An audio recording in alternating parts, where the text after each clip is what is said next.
How are you? Dito guys, malapit lang kami sa may nagkakandara pa para lang dito. Sana respect niyo yung bawat price ng mga... Hi guys! Magandang hapon! Ayan guys, kakauwi ko lang galing sa mga baka pero babalik ulit ako doon para ayusin na muna yung kanilang paglalagyan ngayong gabi. And mamaya ko na ito pakakainin. Ayan. And sa ngayon, medyo masama na yung panahon guys. Ayan. Makikita niyo sa ibabaw or sa ulap, medyo paparating na yung ulan. So, punta na muna ako sa baka guys para ilipat ngayon kasi yung mga kambing kanina ay napapasok ko na and wala na akong problema doon. So, bali ayan na guys, nakaabang na ang mga chicken natin. Hi! How are you? Hi! Yan, nakaabang na yan sila lahat guys kasi akala nila magbibigay ako ng pagkain kasi galing ako doon sa loob ng bahay, sa terrace. And sakto pa naman yan guys, kapag lumalabas ako yan, nakahintay agad. O, itong isa nanunuka ka pa. Huwag kang manuka kasi. Kuya, hi. May mga patol nga din pala tayo guys. Maraming nagtanong kung okay lang ba daw. So far naman sa akin dito sa yard, so good naman. Wala naman akong problema. Though kung minsan na yan tulad niya, nanunuka itong malaking pato na to. Pero hindi naman din umaabot sa point na nag-aaway talaga sila.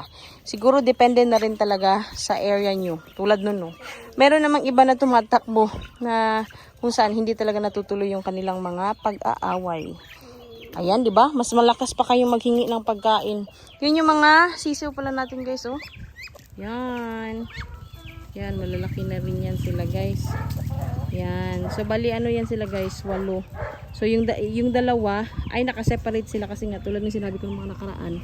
Inaaway yun. Kaya, might as well na umalis sila sa kanilang grupo. Baka mas malalong mabugbog pa.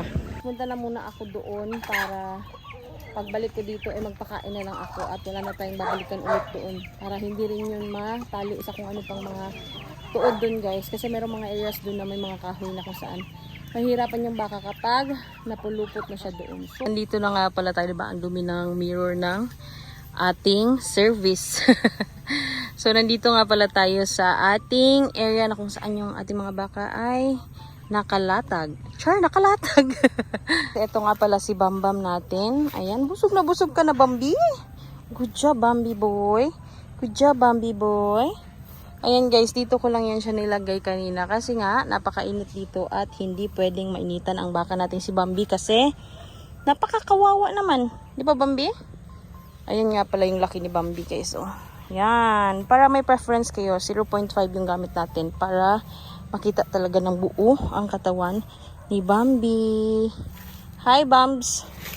Yan. Eto guys, hindi ko na to siya ililipat kasi favorite niya yung mga Carabao grass na yan dyan. So, dito na yan si Bambi.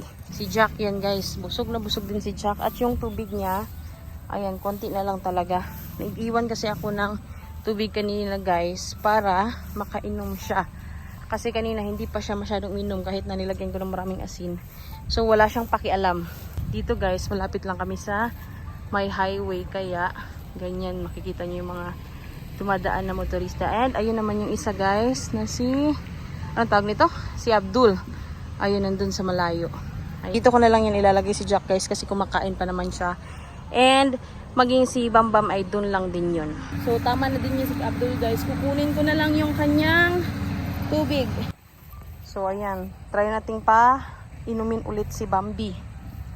Yan na si Bambam guys.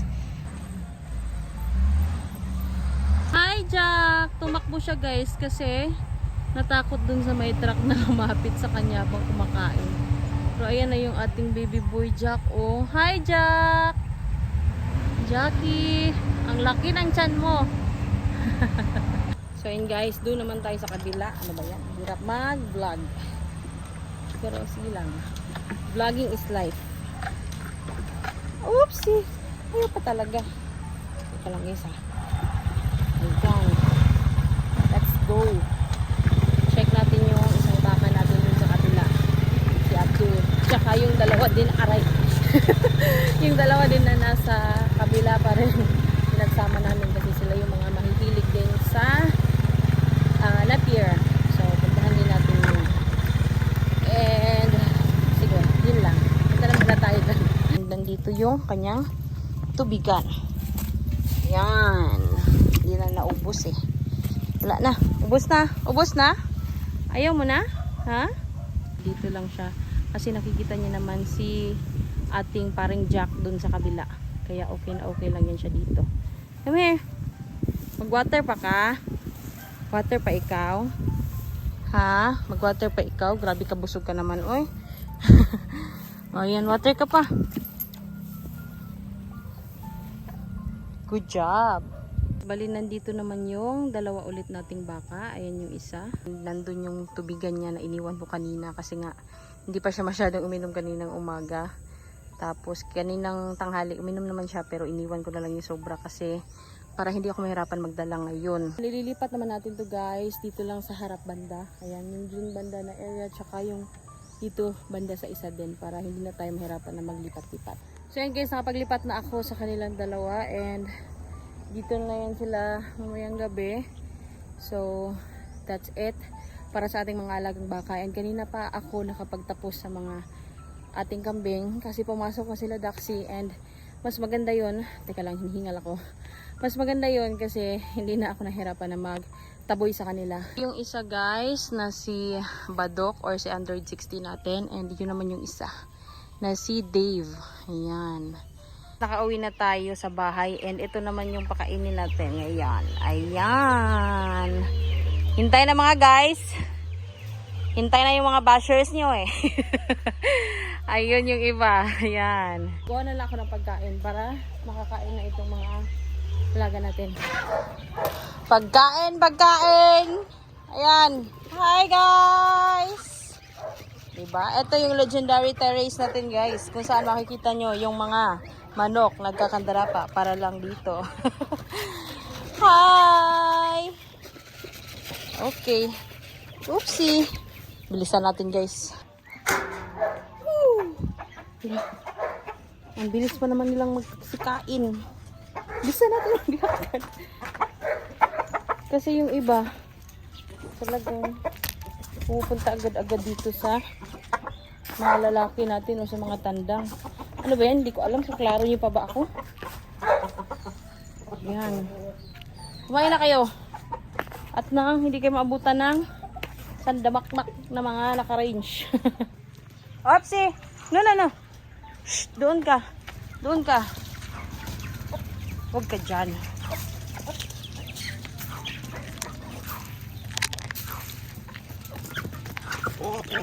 Ops, teka, teka.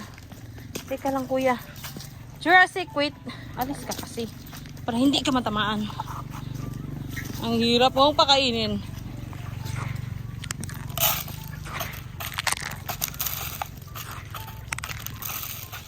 Yan.